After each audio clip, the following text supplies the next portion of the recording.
Como é que eu faço? Entramos. Estamos ao vivo com o professor Daniel Kuperman. Muito obrigado ao Daniel por topar essa entrevista, conversa aqui no canal. Lembrando que essa é uma parte do meu projeto de extensão da UFMG, o projeto Conversas Virtuais sobre a Psicanálise. Daniel é um parceiro, né, professor da USP, né, com quem eu tenho trabalhado em várias frentes, né, particularmente no Grupo Brasileiro Sandor Ferenczi, né, o Grupo Brasileiro de Pesquisa Sandor Ferenczi, sobre o qual a gente vai falar hoje um pouquinho também, o nosso encontro de São Paulo, que vai ser hoje, vai ser em São Paulo esse ano. Apresentando para quem ainda não teve o prazer de conhecer, o professor Daniel Kuperman é psicanalista e presidente do Grupo Brasileiro de Pesquisa Sandor Ferenczi, é livre docente do Departamento de Psicologia Clínica do Instituto de Psicologia da Universidade de São Paulo, onde coordena o PSIA, o Laboratório de Pesquisas e Intervenções em Psicanálise, bolsista de produtividade em pesquisas do CNPq, autor dos livros Estilos do Cuidado, Transferências Cruzadas, Presença Sensível, Ousar Rir, e desse livro em particular que a gente vai falar hoje, Porque Ferenczi, editado pela Zagodoni, mas eu realmente recomendo os livros do professor Daniel, Presença Sensível, que é esse aqui, o Ousar Rir, que é o meu preferido, então quem gosta de rir, vocês vão ver por que o Daniel faz a gente rir, e Transferências Cruzadas, que é um dos primeiros do Daniel, que é também uma história da psicanálise aqui no Brasil em particular, tem um capítulo final aqui incrível sobre o Amilcar Lobo, no final desse livro, que é espetacular. Então, recomendo a obra do Daniel e começo perguntando, né, mais uma vez agradecendo, Daniel, por que Ferenczi? Me conta a história do livro, me conta um pouquinho dessa história. Obrigado, Fábio, obrigado pelo convite, pelas palavras carinhosas, pela parceria desses anos, né, desses últimos anos, e por essa oportunidade também da gente conversar sobre um livro, né, que não é tão recente assim, já tem alguns anos que foi publicado, mas é um livro que tem, de alguma maneira, contribuído, né, para fazer justiça a uma injustiça, né, ocorrida ao longo da história do movimento psicanalítico e do pensamento psicanalítico, né, não só do movimento, né, mas inclusive comprometendo os modos de transmissão da psicanálise, no Brasil em especial, né, mas ao redor do mundo também. O Fábio, só para vocês saberem, né, tem o pano de fundo aqui na minha imagem, é a cidade de Budapeste, né? Eu estou trabalhando, né, de casa hoje, eu estava sem um cenário à altura do canal do professor Fábio Belo, e nós juntos, então, buscando uma imagem, falamos, por que não, né, colocar Budapeste, que, inclusive, é uma cidade, né, à margem da Europa, que ditava os rumos, né, do Império Austro-Húngaro, né, na época de Freud, na época de Ferenczi, e ainda hoje, né, é uma cidade que está ali, mas ela não tem um protagonismo, né, que, no que concerne a certas áreas do pensamento, ela talvez tivesse merecido mais, né? Então, é uma brincadeira, eu não estou em Budapeste, né? Eu estou em São Paulo. Não. Mas nós achamos que seria simpático, né, colocar esse fundo aqui. Nossa próxima live vai ser direto de lá, tá, Daniel? Nossa próxima vai ser de lá. E nós... Então, essa pergunta, né, por que Ferenczi? Na verdade, vejam, esse livro faz parte de uma coleção, né, que eu coordeno na editora Zagodoni, que se chama Coleção Grandes Psicanalistas, e que os títulos têm sempre essa interrogação. E essa interrogação, então, temos o por que Freud hoje, por que Melanie Klein, por que Ferenczi, por que Bion, por que Laplanche, por que Lacan, né? E a pergunta do porquê, ela aponta para dois sentidos, pelo menos dois sentidos, né? Um é, qual a importância da obra deste autor para a constituição disso que nós chamamos de campo psicanalítico, né? Mas o porquê também é uma pergunta que aponta para a atualidade, né? Está implícito a ideia do, por que nós lemos determinado autor na nossa atualidade, na nossa contemporaneidade, né? Então, talvez eu comece por aí, né, Fábio? Existe uma metáfora entre os estudiosos de Sándor Ferenc. Então, Sándor Ferenc, psicanalista húngaro, né, principal interlocutor de Freud, e eu costumo dizer, interlocutor não é discípulo, né? Existe essa tendência na história da psicanálise, de algumas disciplinas, de pensar que tem um fundador e discípulos, né? E aí, a figura do discípulo, eu acho que ela carrega um certo ranço, na qual o discípulo ele é uma espécie de propagador das ideias do fundador. Não é o caso, né? Discípulo não é o aluno do Freud, né? Discípulo interlocutor, né? Não é discípulo como aluno, né? O interlocutor é alguém que provoca o pensamento do outro, né? Então, para vocês terem uma ideia, para quem não conhece, o Ferenc ele tem o primeiro contato com Freud em 1908, que é o mesmo ano, inclusive, que o Jung teve contato com Freud. Eles rapidamente formam uma espécie de troika, né? Os três se juntam muito rapidamente, fazem aquela viagem, né, famosa para a Universidade de Clark, nos Estados Unidos, vão no mesmo navio, né? Trocam sonhos, tem alguns episódios importantes ali relatados nas biografias e na troca de cartas. Só que o Jung ele se afasta do campo psicanalítico, ou é afastado, né, dependendo como nós entendemos, em 1912, quer dizer, um período muito curto, de 4 anos de relacionamento, né? Depois ele vai, então, num certo sentido, ele é efetivamente banido e vai criando, né, o seu pensamento, a sua escola, né, a psicologia analítica. Ferenczi não. Ferenczi continua até a morte, né, muito próximo de Freud. Nos últimos anos, um pouco mais, com uma relação um pouco mais estremecida. Então, Fábio, a primeira coisa de fato, trata-se de alguém que nós podemos considerar que o principal interlocutor de Freud é um co-criador da psicanálise. Né? E eu não estou falando isso com... Assim, não me parece que é um grande excesso, né? De fato, muitos textos de Freud, muitos, são provocados por conversas, né, questões, respostas a Ferenc, né? Inclusive depois da morte de Ferenc, porque o Ferenc morre, apesar de ser mais jovem, quase 20 anos, ele morre antes de Freud, né? Ele morre em 33, o Freud morre em 1939. E você sabe que existem textos muito importantes de Freud, né? Por exemplo, Análise Terminável e Interminável, que é um texto de 1937, né? Que é um diálogo, né, direto, do início ao fim, com Ferenczi. Ferenczi tinha morrido já há 4 anos. Né? Então, dizer que ele é um co-criador da psicanálise não é exatamente um grande excesso, mas o que é incrível que nós precisamos perguntar é como é que foi possível, né, nós lermos Freud, né, décadas e décadas no Brasil, né, sem ter o menor conhecimento e menor acesso, né, à obra desse que é talvez o interlocutor que ele mais citava. Né? Sim, então, sim. As pessoas leem, estão habituadas, né? Nós estávamos habituados a ler textos do Freud que eram diálogos, né, com problemas discutidos entre os dois, sem ter acesso à origem dessa discussão. Né? Exato.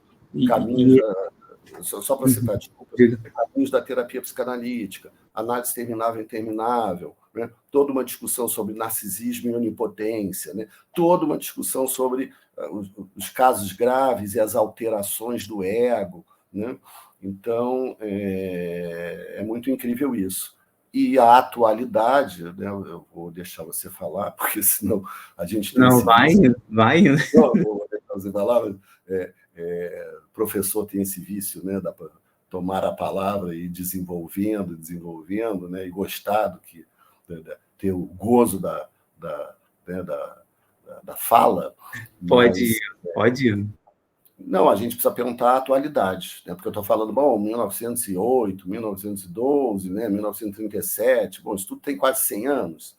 Alguns episódios têm mais de 100 anos. Qual a importância disso hoje na psicanálise? Sim, eu ia te perguntar exatamente sobre isso. Sim, não só foi um interlocutor do Freud, como, né, muitos de nós têm lido, né, pós-Balint, né, assim, o Ferenczi como uma matriz do pensamento psicanalítico. Winnicott, Laplanche, né, Melanie Klein, né? Então, queria ver se você concorda com essa leitura, assim, é particularmente assombroso, né, essa recusa da presença do Ferenczi, sendo que ele não só foi um interlocutor fundamental do Freud, mas e também fundador de uma matriz do pensamento, assim, um tipo de lógica de pensar a psicanálise que foi muito diferente de outras vertentes psicanalíticas, né? Assim, o que foi essa recusa? Como explicar isso? Então, e que deu origem, né, a vários pensadores muito importantes, muito influentes na psicanálise contemporânea. Você citou o Winnicott, né, por exemplo, Exato. que no Brasil, talvez junto com Jacques Lacan, né, seja um dos psicanalistas de maior referência, né, na nossa psicanálise. Então, aliás, Lacan tem uma influência muito forte, né, do Ferenczi, que é desconhecida pelos lacanianos, né? Até porque, mas aí é um parênteses, né, Fábio? Porque o campo lacaniano tem esse culto, né? A ideia de que, né, a psicanálise começa com Lacan, né? Então, o que vem antes não é relevante, apesar do Lacan estar o tempo inteiro ali dialogando com seus contemporâneos, né? Ainda que para falar mal, mas não tem problema. Ele estava dialogando. Ele reconhece, pelo menos. Ele reconhece, exatamente, né? Então, você usou dois termos que eu acho super fundamentais. A primeira é matriz, né? É interessante essa ideia de matriz, como algo, vou interpretar a matriz como algo que gesta, né? Que cria, a partir do qual se cria, isso que é uma matriz, né? E é o termo utilizado pelo nosso colega, né?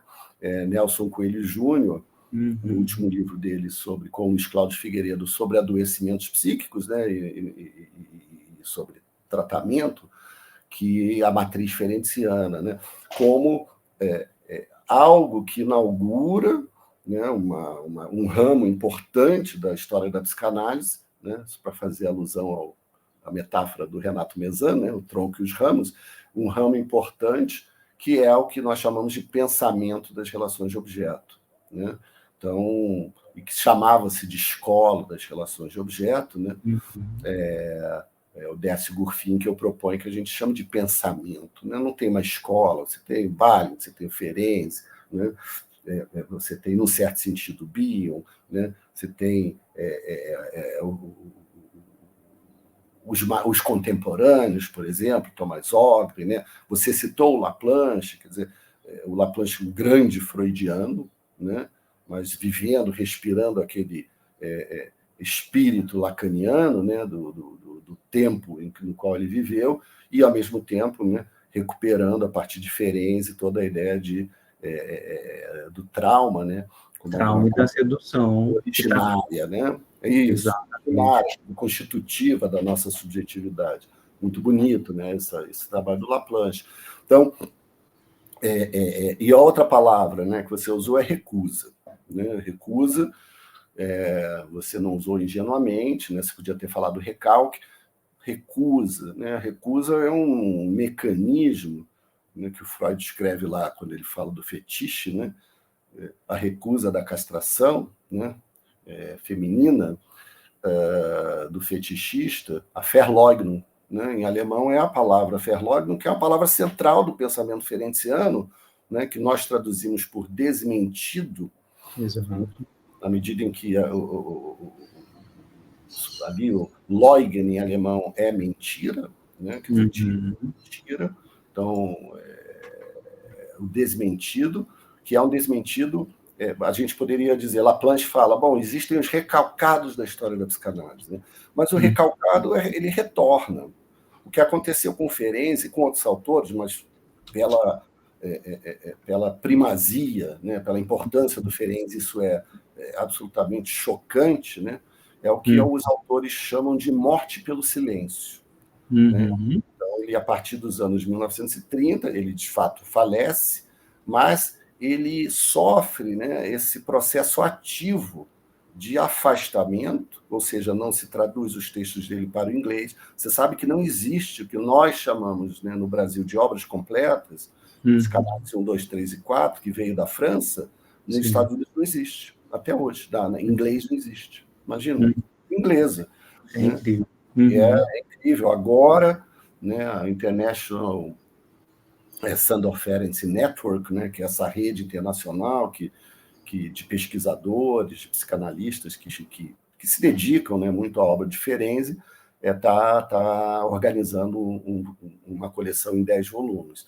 Então, que é um processo dificílimo, né, tradução direta do alemão, do húngaro, né, e é um projeto caro, né, inclusive, mas não existe em inglês. Olha só. Então, o que é uma morte pelo silêncio? Né? É esse processo ativo de você não transmitir nos institutos, não citar o nome, né?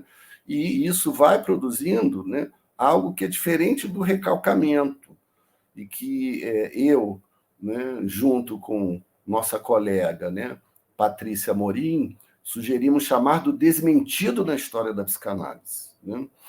É como se de fato, desaparecesse. Né? Há uma clivagem na história da psicanálise que produz efeitos incríveis, Fábio. Inclusive, vou contar uma historieta pequena que é a de alucinação negativa. Tá? Alucinação negativa. Mas, então, ele sofre, né? Você falou, tem ele como matriz e Ferenczi, por que essa recusa? Né? Por que essa recusa? Porque algo ali incomodou muito, né? E talvez ainda incomode. E o que é esse algo? Não é exatamente, né, a retomada da discussão sobre trauma, ainda que ela seja central no pensamento do Ferenczi, mas me parece que isso é muito devido ao fato do Ferenczi questionar, né, as relações de poder no setting analítico. Ou seja, ele era um grande crítico e um grande denunciador, né, da tendência de uma certa psicanálise, né, na qual o analista se colocava muito destacado, né, a moda cientificista, né, muito destacado dos processos afetivos na clínica e confundindo o que seria, né, autoridade no transferencial com autoritarismo. Né? Então, Ferenczi, ele, num certo sentido, denunciou, né, as relações sadomasoquistas estabelecidas, né, nas análises, sobretudo nas análises dos analistas. Né? Perfeito. Então, o Jones, né, o Ernest Jones, que foi o primeiro grande biógrafo de Freud, né, publicou ali nos anos 50, Freud, Vida e Obra, né, 3 volumes. O Jones foi analisando do Ferenczi, a contragosto. Ele queria fazer análise com Freud não aceita e remete ele ao Ferenczi. Você sabe que naquela época tinha uma dificuldade dessa primeira geração fazer análise, né? Não tinha tempo, tinha que mudar de cidade. Então, o Ferenczi fez algumas semanas, imagino, de análise com Freud, né? O Jones com Ferenczi, e o Jones foi o responsável por uma versão de que os últimos anos de vida do Ferenczi, nos quais ele produz a sua obra mais autoral, né, de que ele estaria delirante, né, psicótico, já sob efeito de uma doença que veio a matá-lo, que era a anemia perniciosa. E, então, toda a retomada da discussão sobre trauma, que é trauma adulto-criança, né, analista-analisante, professor-aluno e, né, sujeito em estado de vulnerabilidade e os seus opressores. Perfeito. Então, é uma obra que tem um colorido, né, político muito grande, você sabe disso, né, e cuja teoria do trauma, que é uma teoria relacional, nos ajuda a pensar, inclusive, né, os processos de humilhação, né, de opressão, que sujeitos em estado de vulnerabilidade experimentam, e os efeitos disso pela via do que ele chamou de identificação com o agressor, né, que me parece que é um tema absolutamente contemporâneo, né, os efeitos da identificação com o agressor. Uhum. Então, né, é uma matriz, inspirou muita gente, sobreviveu, né, nessa morte pelo silêncio. Balint, na Inglaterra, Balint era húngaro, né, foi um importante psicanalista, né, na escola britânica de psicanálise. Balint citava o Ferenczi e levava, né, toda a sua teoria para o Winnicott, que não cita muito, mas que é muito influenciado, né, por todo o pensamento Ferenczi. Na França, o Lacan, que lia alemão, né, tinha acesso a textos e a problemas, então todo o problema do ato na psicanálise, né, associado à técnica ativa, toda a discussão sobre a emergência do psicanalista como, né, alguém que levou sua análise até o final, né, as sessões de duração variável, que com Lacan acabaram se tornando sessões curtas. Então, e nos Estados Unidos, ele analisou muitos americanos e ele sobreviveu ali em estado latente até que nos anos 1980, né, emerge com força esse movimento da psicanálise relacional, né, Relational Psychoanalysis, que assume a matriz ferenciana. Então, aí acontece, né, o que os colegas chamam de renascimento de Ferenczi, né? Esse termo é bastante importante nessa comunidade, nessa rede, por exemplo, internacional, Sandor Ferenczi, né? A ideia de um renascimento a partir dos anos 80, veja que curioso, principalmente dos Estados Unidos. Interessante. Então, isso dá mais ou menos nos anos 80? Nos anos 80, mas não que ele não... Tanto que as obras completas, isso tudo, o Diário Clínico é publicado a partir dos anos 80 na França, né, por iniciativa da Judith Dupont e do grupo Le Coq-Héron, que existe até hoje a revista, né, Le Coq-Héron, que traduziu e estabeleceu os 4 volumes, né, e nos Estados Unidos pela via dos relacionais. Né? Interessante. Porque... Então, a gente pode falar sobre o trauma. Tá, o papel do Balint aí, só uma curiosidade, ele guarda esses, que eu lembro disso em algum lugar, ele guarda o diário clínico, o Balint tem essa importância, assim, de guardar esse espólio, por exemplo, do diário clínico e esses textos, ou não? Tem, o Balint tem essa importância, se eu não me engano, a viúva do Ferenczi, né, entrega para o Balint. Só que, veja, o Balint guarda isso 50 anos. 50 anos. 50 anos, porque o Diário Clínico ele é de 1932. Exato. E ele é publicado nos anos 80, 50 Entendi. anos. Lembra um pouco o projeto, né, do Freud, projeto para uma psicologia, né? Exatamente. Que é escrito em 1895 e é publicado nos anos 50. Exato. E que influenciou muito Lacan. Então, é interessante esses movimentos, né? Mas o Balint, o tempo inteiro, né, falou de quê? Né? Falou... Qual era o projeto intelectual do Balint? Porque na clínica, Fábio, o que o Ferenczi faz? Ele, de alguma maneira, ele busca ali um método possível, né, de tratamento dos chamados pacientes difíceis, né, que depois foram sendo reconhecidos como os clivados, né, os borderlines. Isso. Enquanto vai falar os borderlines, os franceses, os casos difíceis. Perdão, os casos limite, né? Caso limite. Quer dizer, que colocavam em xeque o problema diagnóstico, do que se trata, né? Neurose, psicose, perversão.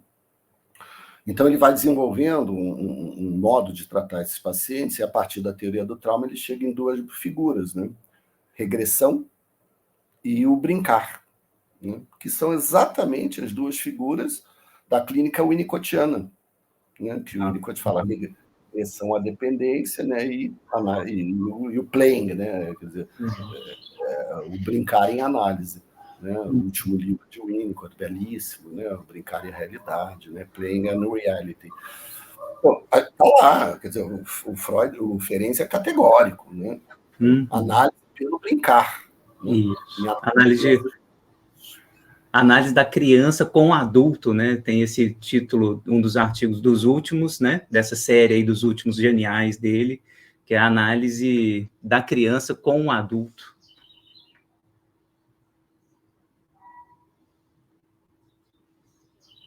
Tá aí? Caiu, será?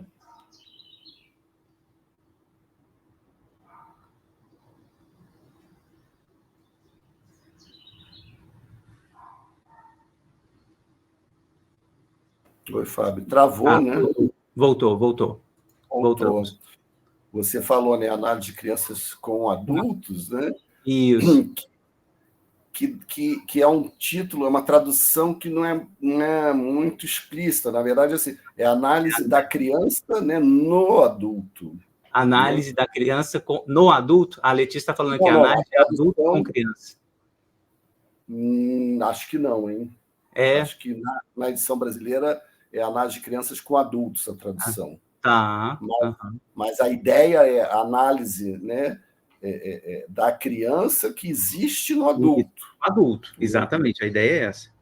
É análise de crianças com adultos. A tradução ficou essa. Né? Em alemão é mit mesmo, mas é com, né? Mas a ideia é um pouco diferente. Alguém pode dizer, mas Freud não enfatizou o tempo inteiro o infantil? Sim, mas o que o Freud fazia com a criança do seu analisando, né? E a neurose infantil? O Freud criou um método que era o método marcado pelo estilo interpretativo. Então, você interpretava, né? Você falava da criança. Isso. Pacientes e analistas falavam dessa criança. O Ferenczi desenvolve um método inspirado na Melanie Klein, na Freud, né? Que não é de falar da criança, é de falar com a criança. Com a criança. Com a criança. E como é que você consegue acessar essa criança, né? Que para ele é o núcleo sensível da subjetividade, que está clivado, né? Como é que você acessa essa criança? E não é pela via do estilo interpretativo, é pela via do estilo empático. Né? Porque senão você não tem acesso a isso. Né? Você vai...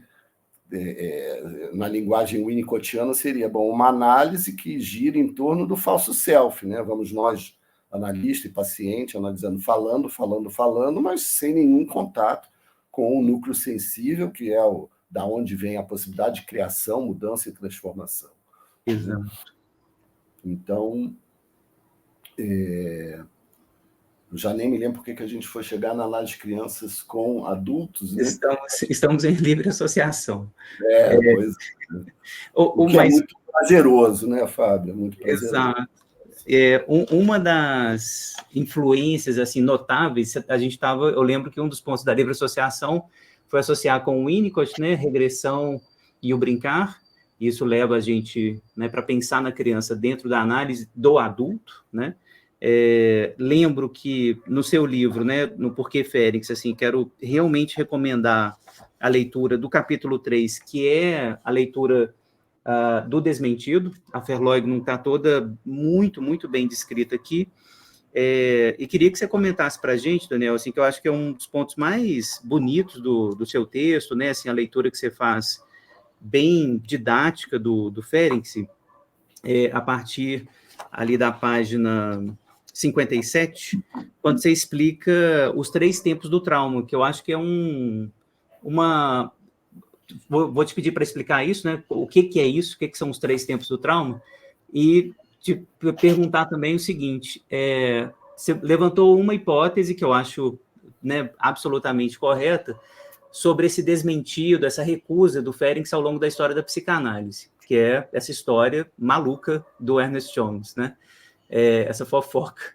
E a segunda hipótese tem a ver, eu acho, com a minha leitura do Laplanche, né? Que aí acaba trazendo um pouco para o recalcamento mesmo, porque o Ferenczi fala essas coisas do trauma, né, sobre as quais você vai falar, falando dos 3 tempos, que rearticulam o trauma, a sedução, de maneira muito forte, e isso é muito intolerável né, para o próprio Freud, né, num certo sentido, assim, de retrazer a teoria da sedução que ele, né, segundo a leitura do Laplanche, tinha muita dificuldade de retomar, né? Assim, ele vai lá e recalca essa teoria. Então, isso seria também uma segunda hipótese para você, assim, essa leitura laplanchiana, né, no sentido de que recusamos, recalcamos Ferenczi, porque ele traz o horror, de novo, assim, de forma muito contundente, no Confusão de Língua, né, nas reflexões sobre o trauma. São textos muito terríveis, assim, de verdadeiros, né, uma verdade dificílima, quando ele fala da presença real do adulto, abusador, principalmente, e é difícil aceitar isso, que a nossa origem tem a ver com essas coisas, né? Então, eu queria te perguntar essas duas coisas, assim, fala dos 3 tempos e se essa hipótese é razoável para você também. Pô, Fábio, vou te agradecer, porque eu não tinha percebido que o Laplanche ele é um herdeiro neste sentido, Super, né? super. De mostrar que o abandono da teoria da sedução, ali no século XIX, pelo Freud, né, teve consequências limitantes no pensamento psicanalítico, né? E, consequentemente, na clínica. Você tem toda a razão, não é à toa que Laplanche fala da sedução originária, quer dizer, e ele não está, evidentemente,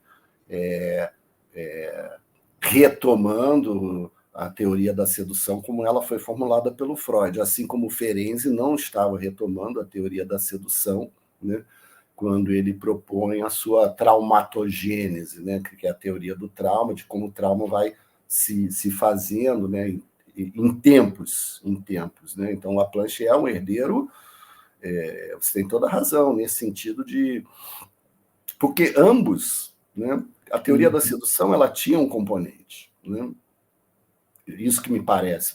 Depois a gente volta para o feijão com arroz, né, da teoria, mas a teoria da sedução ela tem um componente político, na medida em que ela está apontando, né, para o abuso promovido por relações dissimétricas, no contexto do patriarcado, né, que permitiu a Freud formular, né, a partir lá de Totem Tabu, né, a questão da violência, né, do pai, né, da violência, do falocentrismo, numa cultura que ali é a cultura que ele viveu, né, século XVIII, XIX, né, XX ainda, e que nós até hoje vivemos, né, continuamos vivendo.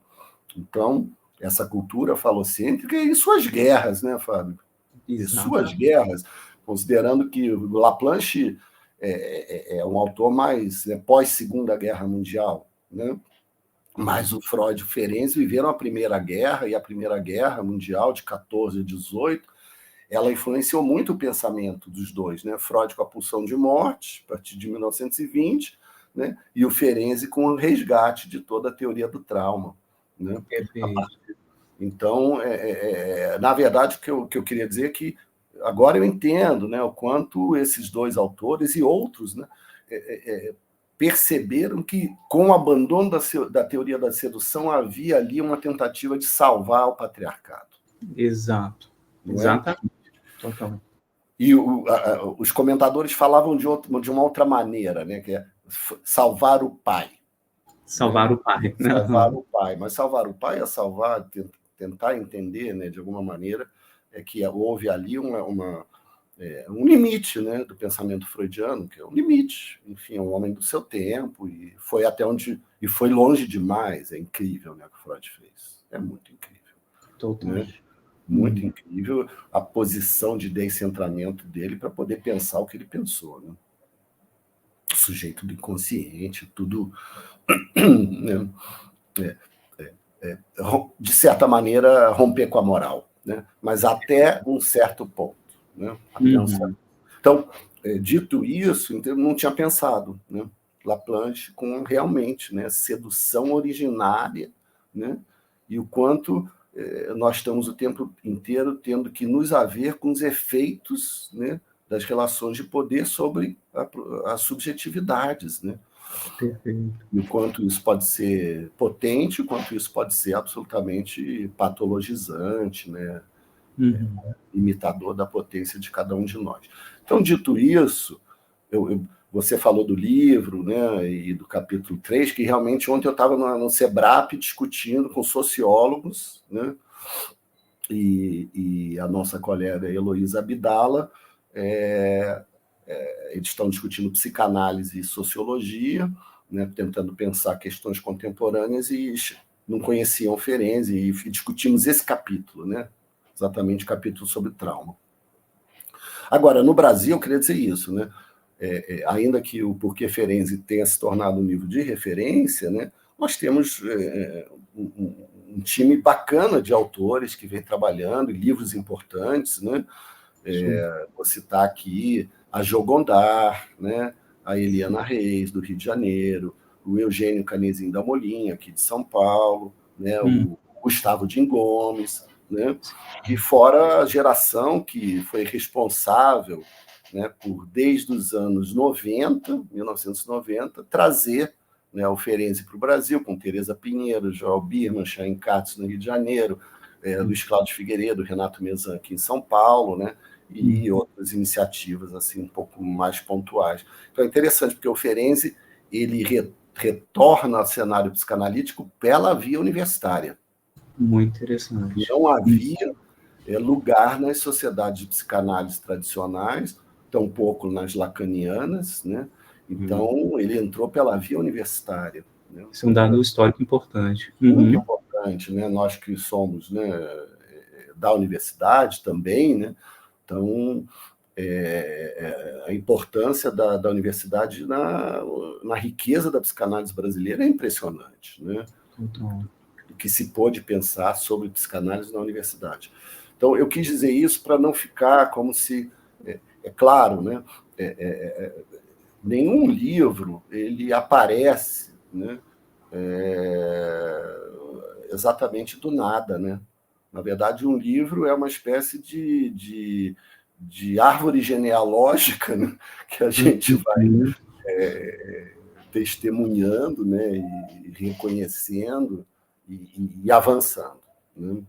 Então, eu fiz questão, aliás, né, nesse livro, de citar muitos dos pesquisadores que trabalharam comigo, né?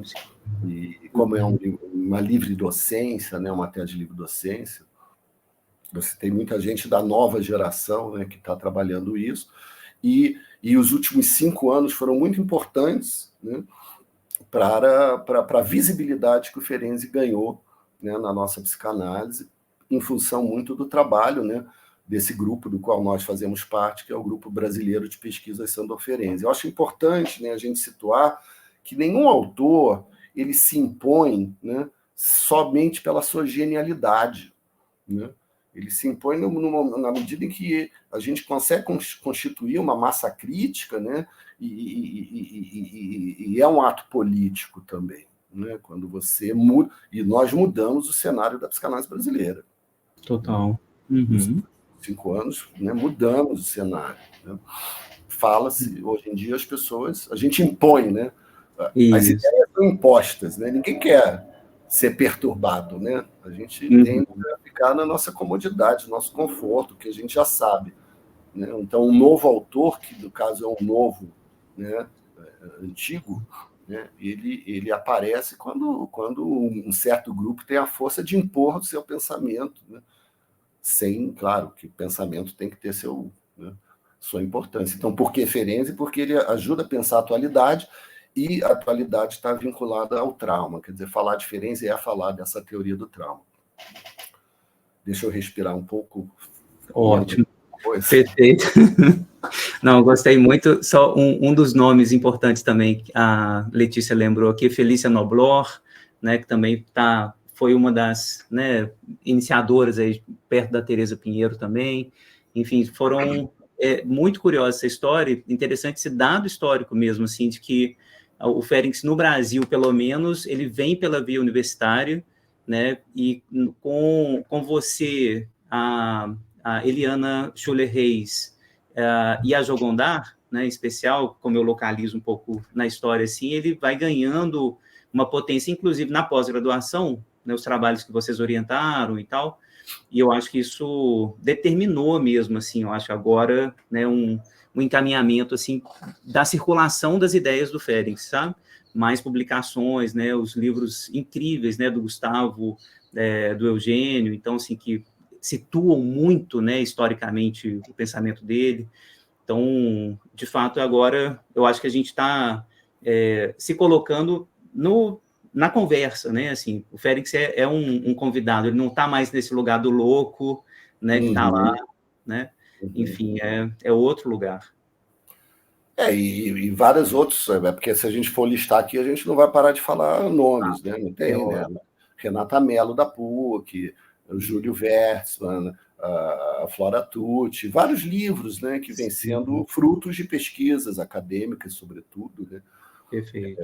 Então, o que mostra a atualidade desse pensamento, a potência desse pensamento. Então, assim, o que eu propus ali nesse capítulo é porque, veja, a gente temos uma limitação de tempo, mas o que o Freud faz, né? Teoria da sedução, século XIX, né? Que é essa ideia, né, do pré-sexual, sexual. Então, o adulto é o assédio, né? Teoria da sedução, para Freud, a teoria do assédio, né? Sexual, infantil, né? Então, a histeria viria daí, né? Quer dizer, uma criança assediada que na puberdade, então, o sexual emerge como o insuportável, não o impensável, o traumático. Depois o Freud abandona em nome da fantasia, né? Só que quando ele... E é óbvio que o Freud descobre uma coisa maravilhosa, né? Formulando a fantasia, só que isso ofusca o problema das relações, né, dissimétricas, dos abusos, né, das relações de poder. E aí, com a guerra, né, em 1918, o Freud retoma a segunda teoria do trauma com essa problemática, né, da pulsão de morte, como, né, promovendo, né, esse desligamento, né, do campo representacional e essas excitações que o aparelho psíquico precisa, de alguma maneira, né, dar destinos e não consegue. Então, o trauma sempre como esse excesso de excitação não simbolizado. O Ferenczi junta, né, essas ideias a outras e formula, então, em 1931, né, ele já vinha maturando isso, né, e aí ele formula essa teoria belíssima dos 3 tempos, né, que eu propus nomes para cada um desses tempos. Então, ele diz assim, começa com o tempo zero, né? Um adulto e uma criança se amam. O que quer dizer isso, né? Quer dizer que ele reconhece que a criança tem a sexualidade, né? Porque um dos motivos do abandono da teoria da sedução foi esse, ela era toda fundamentada no caráter bifásico, né, da sexualidade humana para Freud. Quando Freud diz, bom, né, os 3 ensaios, né, sobre a teoria sexual, ele fala, não posso sustentar mais essa teoria, né, porque a criança tem sexualidade, então não funciona mais daquele jeito. Mas o que o Ferenczi fala a partir de uma ideia simples, bom, mas são regimes diferentes de sexualidade, são linguagens diferentes, né, ternura e paixão. Ok. Então, um adulto e uma criança se amam, quer dizer, nós estamos falando de uma relação constitutiva, né? Não existe uma criança sozinha, né, para evocar o Winnicott, né? Isso. Um bebê não existe. Um bebê não existe, uma criança não existe, né? Ninguém existe sozinho, né, no fundo. Essa é a ideia. O humano ele não tem como ser autossuficiente, né? Porque ele está imerso nesse caldo de cultura, de linguagem, né, de relações. E aí ele diz, bom, então o primeiro momento é quando essa relação, né, o sujeito em estado de vulnerabilidade sofre uma violação, né, na sua integridade moral, física, né? Ele sofre uma violação. Vamos considerar o trauma sexual, né? Ele sofre uma violação. O que é sofrer uma violação? É quando o poderoso, o adulto, ele perde, né, a percepção da alteridade. Ele usa o outro como objeto. O que é abuso? O que a gente chama de abuso, né? Uma relação abusiva é quando eu uso o outro, né? Quando eu deixo de reconhecer, né, os desejos, o direito, né, a legitimar né, a singularidade do outro. Então, abuso é isso, né? E aí há uma violação. Esse primeiro tempo eu propus chamar de tempo do indizível, porque essa criança, ou esse sujeito em estado de vulnerabilidade, nem sempre tem ferramental, instrumentos, né, suficientes para elaborar, né, e para dar sentido a um acontecimento disruptivo. Então, o primeiro tempo é o tempo do indizível, né? O segundo tempo, que o Ferenczi vai dizer, bom, o que uma criança faz? E sempre lembrando, né, criança como, né, metáfora de sujeito em estado de vulnerabilidade. Ela vai procurar um terceiro, alguém em quem confia. É muito importante nessa figura da confiança que Balint vai retomar. Então, vamos imaginar, a criança procura a mãe, criança violada procura a mãe. O tempo do testemunho, mas ela não procura com um discurso pronto. Eu sofri uma violação, né? Ela procura com sintomas, com dor, né? Com manifestações e expressão dessa violação que ela sofreu, que podem ser escutadas ou não, né? Então, é o tempo do testemunho, fundamental. Por isso que existe clínica psicanalítica, porque o testemunho ele retorna. No momento que o sujeito desistir, não tem clínica, né? Então, é o que a figura da esperança em Winnicott, né? Enquanto né, o antissocial está ali, né, atuando, é porque ele ainda tem esperança, né? Enquanto alguém em estado de sofrimento está ali buscando um outro, nem que seja para importunar, né, para agredir, ele ainda tem esperança, né? É o tempo do testemunho. E o trauma vai se dar exatamente, o Ferenczi usa essa palavra, né, Verleugnung, que não é ingênuo, porque remete à perversão, o que não quer dizer que todo trauma é fruto de uma perversão, de um sujeito perverso, mas ele é sempre fruto de uma perversão institucional, né? É sempre. Então, vou dar exemplos. Então, o Ferenczi diz, né, é uma passagem que é a passagem que é a chave, né, da teoria, que ele diz, o pior não é, né, a violação, né? O pior é a Verleugnung, o pior é o desmentido, né? Dizer que nada aconteceu ou mesmo ser castigado e punido por isso, ou seja, ser culpado pela violência que você sofreu, né? Que é o terceiro tempo do trauma, que é o tempo do desmentido, né? Exemplo, no Brasil, né, feminicida e misógino, né? A adolescente que sofria um abuso ia numa delegacia, quando ia, né?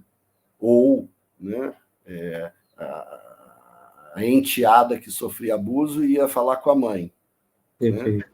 Né? Uhum. Chegava a mãe diz, você que seduziu, né, o seu padrasto, ou era só uma brincadeira. Ou era uma brincadeira, ou você está inventando, né? Uhum. E na delegacia, né, antes da instauração da delegacia de mulheres, né, das delegacias de mulheres, o que o delegado dizia? Mas olha a tua saia. Né? Então, você provocou. Né? O que você estava querendo com isso? Né?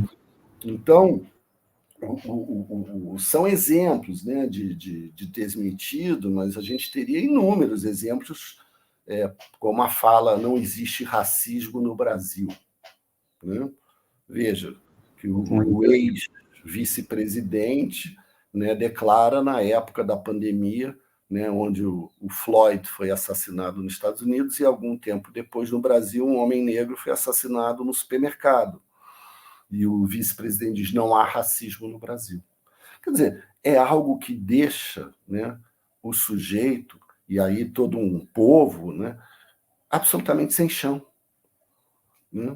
Então, há uma perversão aí, mesmo que o sujeito, a mãe que desmente, né, não seja uma perversa, mas ela não aguenta aquilo, ela não quer perder o marido. Ou, né, no caso ali da política institucional, eu diria que há uma perversão mesmo. Né? Não só estrutural, né, mas de pessoas, né, que levam adiante esses desmentidos. Né? No Brasil, isso vem há muito tempo, né, sempre teve, com racismo e com a ditadura e, né, e vários outros. Então, esses 3 tempos, ao mesmo tempo que eles nos ajudam na clínica, né, a escutar de um modo empático pessoas que têm histórias efetivamente, né, que precisam ser tratadas intrapsiquicamente, que são os efeitos do trauma sobre si, mas que precisam ser reconhecidas, né, como pessoas que passaram efetivamente por desmentidos. Se o analista não reconhece isso, ele está reproduzindo um trauma. Né? E a psicanálise fez isso por muito tempo. Né? O caso Amilcar Lobo, que você citou, ele tem vários exemplos ali de desmentido nas análises que ele procurou, esse médico que, né, atuou em equipes de tortura. No campo político, o bacana disso é que o Ferenczi traz o desmentido, né, não como desmentido do fetiche, que era o termo Verleugnung, que nós traduzimos por recusa, do modo como Freud utilizava. Não, ele traz o desmentido para o campo relacional, quer dizer, o desmentido ele é relacional. Alguém desmente outrem que é vulnerável. Né? Alguém poderoso, uma autoridade, né? Um pai, uma mãe, um professor, né? Desmente alguém em estado de vulnerabilidade. Ele deixa de ser intrapsíquico para ser interpessoal, né? Assim, o desmentido ele ganha uma dimensão política incrível com o Ferenczi. Que nos ajuda a pensar várias situações. Você, inclusive, com o Congresso, né, de Psicanálise, Direito e Literatura, né, a gente discutiu racismo, tem um livro bacana que você organizou a partir dali, né, sobre psicanálise e racismo, e literatura, né, em torno do quarto de despejo. E ali a gente discutiu já, quer dizer, você vê como ajuda, né, um pensamento, uma psicanálise, as pessoas que entram em contato pela primeira vez dizem assim, nossa, que alívio. Eu estava aqui, psicanalistas, né, dizendo assim, eu estava aqui me sentindo oprimida na minha prática, eu não estava entendendo aquela coisa de que, né, na transferência o analista é objeto, né, ou toda uma leitura sobre neutralidade, né, abstinência, e as pessoas sentem um alívio quando leem Ferenczi que é incrível, né? E claro que tem efeitos intrapsíquicos, que são as consequências da clivagem, da identificação com o agressor, da progressão traumática, que aí a gente vai ter que ter uma outra conversa, porque é o que eu estou trabalhando agora, né? Os 3 destinos da identificação com o agressor, né? Que é o amor submisso, né? O ódio destruidor e o auto-ódio. Que eu acho muito interessante. Assim. Muito bom. Isso vai sair em livro agora? Vai ser um artigo, né? Eu dei uma aula no curso preparatório, né, sobre isso, que são ideias que eu venho gestando, muito a partir também do contato com alguns colegas, né, com eventos, e eu achei que faltava realmente pensar as vicissitudes da identificação com o agressor. Sim, muito bom. Gente, vocês tiveram uma palhinha, só um pouquinho do que é ouvir o Daniel Kopperman, né? A gente fica aqui querendo ouvir 3 horas o dia todo. Vou recomendar a leitura, que não é menos agradável, do livro dele. Ele vai passar por temas absolutamente fundamentais, assim, para vocês entenderem o Ferenczi de maneira super didática. A técnica ativa, que é um tema que vai aparecer muito fortemente, né? Assim, a reflexão sobre a técnica, a virada de 28 para aquilo que o Daniel também chamou, junto com o Luiz Cláudio Figueiredo, de ética do cuidado, no capítulo 4, por exemplo, o lugar da empatia, o lugar do tato, né, na análise. E ele termina o capítulo falando da neocatarse, do encontro com o traumático. Então, assim, vale muito a pena ler o livro. É uma introdução que vocês vão ter bem base, né, assim, a base mesmo do Ferenczi, para ir direto, claro, para o autor, ler o texto do Ferenczi, que vale muito, muito a leitura. Queria agradecer muitíssimo, a partir de um comentário que a Letícia fez aqui no início, quanto cuspe ao ver o Danúbio, que foi uma brincadeira que o Ferenczi capturou, né, de uma criança que ele ouvia, né, que ao ver o Danúbio, né, exclamou, nossa, quanto cuspe! E quanta coisa boa você trouxe, né, para a gente internalizar. Antigamente era cuspe giz, né, Fábio? Agora é só o cuspe, já não sabe o giz mais. Não, é o cuspe virtual. Então, obrigado pelo cuspe virtual aqui, pela presença de sempre, pelo carinho de sempre. Não tem como te agradecer, Daniel, assim, pelo trabalho incrível que você tem feito, né, de divulgação junto ao grupo, que, aliás, vai se reunir em São Paulo, né, esse ano, o evento... Nós vamos ter a Conferência Internacional Sandor Ferenczi, de 29 de maio a 1º de junho, agora de 2024, no Mackenzie, aqui em São Paulo. Né? É um evento para 900 pessoas. Né? Tá, então, todo mundo em São Paulo, vai ser enorme, né, o evento. Estarei lá, vou apresentar um texto sobre a função órfica, né, que é um outro tema também delicioso no Ferenczi. Enfim, Daniel vai estar lá, João Gondar, todo o grupo vai estar lá, então a gente vai ter um momento muito bom em São Paulo, juntos, presencial, né, finalmente. Então, eu queria te agradecer, muito obrigado. A entrevista vai ficar aqui no canal, disponível para depois, vai para o podcast também. Né, então, a gente está só encerrando num projeto de extensão da UFMG, numa parceria com a USP, né, não é a primeira vez que a gente costura junto, espero novas costuras sempre, né, com o Daniel, o grupo que está estudando esse autor tão importante que é o Ferenczi. Bom final de semana para todo mundo, muito obrigado, Daniel, a gente se vê na próxima. Até lá. Obrigado, Fábio, abraços. Outro.